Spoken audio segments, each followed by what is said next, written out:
পেছো পেছো পেছো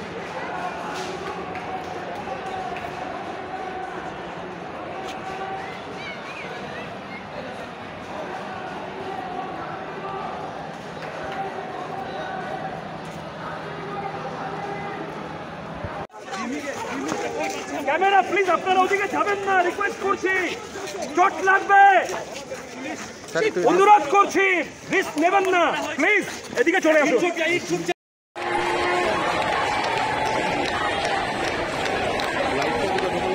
আমার মধ্যখানে যাবে।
জিকরের বুকে কিছুক্ষণ আগে যে মিছিল চলছিল সেই মিছিলকে কেন্দ্র করে একটা বড় সংখ্যক সাধারণ মানুষ থেকে শুরু করে বিভিন্ন স্তরের মানুষ ছিল, কারা ছিল আমরা জানি না, তারা আরজিকরের ব্যারিকেড ভেঙে দেয়, আরজিকরের ব্যারিকেড ভেঙে ভেতরে ঢোকে সম্পূর্ণরূপে আমাদের ধর্ণা মঞ্চ থেকে শুরু করে এই জায়গাটাতে ভ্যান্ডালিজম শুরু হয়।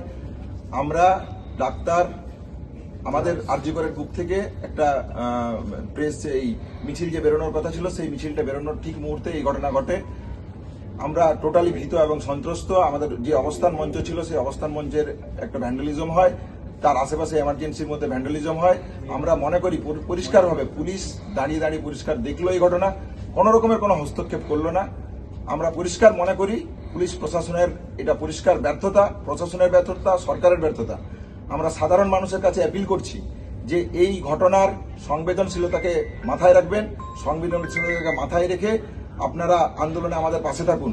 আমরা এরপরেও বলতে চাই, আমরা আন্দোলন বন্ধ করছি না, আন্দোলন যেভাবে চলছে সেভাবেই চলবে। আপনারা শান্ত থাকুন, যেভাবে শান্তিপূর্ণ পদ্ধতিতে আমরা এই আন্দোলন চালিয়ে যাচ্ছিলাম সেইভাবেই আপনারা আমাদের পাশে থাকান, সলিডারিটি রাখুন। এই যে আজকে ভ্যান্ডালিজম ঘটেছে এর দায় রাজ্য সরকার, যে পুলিশ প্রশাসন ছিল, আমি পুলিশ প্রশাসনের যিনি দায়িত্ব ছিলেন ডিসি নর্থ, আমি বহুবার ফোন করেছি।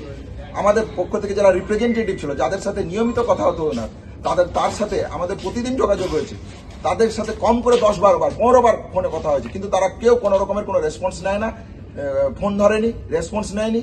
তাই আমরা মনে করি এই পরিষ্কার পুলিশ প্রশাসনের ব্যর্থতায় এবং চক্রান্তের মাধ্যমে এই ভ্যান্ডালিজম ঘটানো হয়েছে।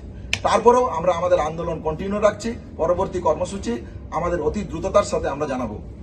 একটা কথা বলতে চাই, আরেকটা কথা বলতে চাই যে আমরা আরজি করের ডাক্তারি ছাত্র নার্স নার্সিং স্টুডেন্টসের পক্ষ থেকে সাধারণ জনগণের কাছে অ্যাপিল করছি, আবেদন করছি, আপনারা আমাদের আন্দোলনের পাশে এসে দাঁড়ান এবং যারা তাদের নিজস্ব হীন স্বার্থে এই আন্দোলনকে বন্ধ করার জন্য, আন্দোলনকে ভাঙার জন্য আজকে এই হামলা চালালো, তাদেরকে রুখে দিন। আমাদের আন্দোলনের পাশে এসে দাঁড়ান, আমরা সাধারণ মানুষের কাছে অ্যাপিল করছি। আরজি কর মেডিকেল কলেজে যে ছাত্র আন্দোলন চলছিল, সেই ছাত্র আন্দোলনের কর্মসূচিতে আমাদের যেটা নেক্সট কর্মসূচি ছিল সেটা হলো যে একটা female protest rally with candle, ট্রাইকালার flag নিয়ে আমাদের শ্যামবাজারের দিকে যাওয়ার কথা ছিল। ঠিক সেই মুহূর্তে একটা সাডেন মব এসে অ্যাটাক করে আরজি করের ব্যারিকেড ভেঙে দেয় এবং ওখানে যে মানে আমাদের ধর্ণা মঞ্চ ছিল, সেই ধর্ণা মঞ্চ থেকে শুরু করে সমস্ত জায়গাতে একটা প্রপার ভ্যান্ডালিজম চালানো হয়।